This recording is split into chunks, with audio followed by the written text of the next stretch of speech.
Today, citizens of the United States are choosing the 47th president of the country. 160 million voters are estimated to participate in the voting. Almost half of them, about 78 million, have already voted. The first polling station opened off the East Coast at 6 a.m. local time. The polls will close at different times in different states. At 1 o'clock in the morning, the last section in Alaska will close. New York, America's largest city, is the midst of voting. We have seen very good voter turnout in Manhattan. Everything was very civil and well organized.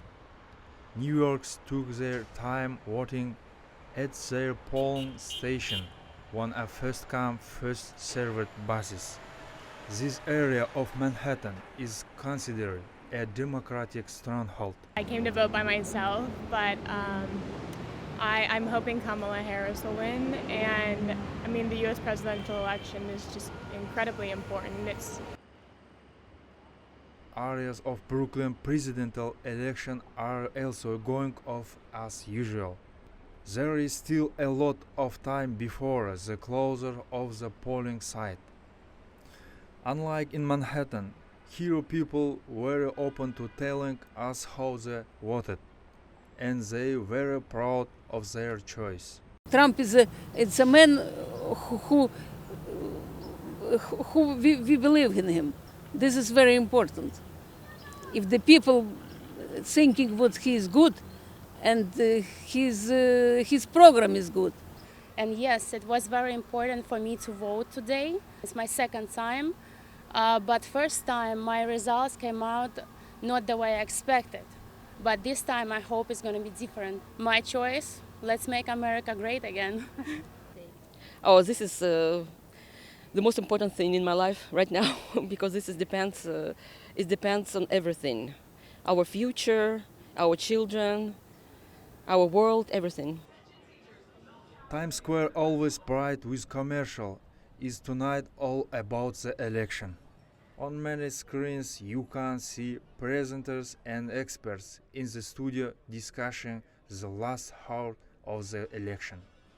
In the polls, Republican Donald Trump and Democratic Kamala Harris are going toe-to-toe, and the outcome of the race at this point is not clear. Election day is ending in the United States. So far, it's difficult to say who is the lead. But tomorrow, the whole world will know the final result.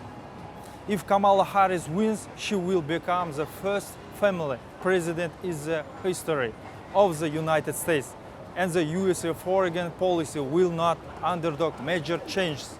But if Republican Donald Trump wins, then surprise awaits us in geopolitics. No one has forgotten Trump's promise to end the war in Ukraine in 24 hours. It's too early right now. We don't know. It's too early. It depends how the people feel. I think that for America, it will make for the war. If they can stop the war, I would prefer that whoever wins stop the war before it escalates, because more innocent people are going to die, and I don't want to see innocent. Nobody wants to see this. Okay. But as for America, it's not going to make a difference. America has too many problems. Too many. Well, we've been out today, as you know, this is election day, right? And we've been out with the message that the choices in this election are a damning exposure of this whole system.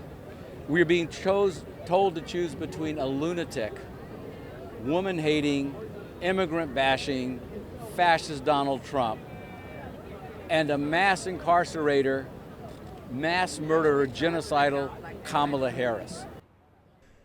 Candidates need to get at least 270 electoral votes to win. Voting results in the swing states of Arizona, Georgia, Michigan, Nevada, North Carolina, Pennsylvania, and Wisconsin are expected to play a decisive role in the race. In addition, to the presidency, voters in the United States will also determine the alignment in the Congress. All 435 members of the House of Representatives and 34 of the 100 senators will be chosen. Gani Japishев, Rahila Tlevova, Altan Alkhanbekova reporting for the New York Film Academy.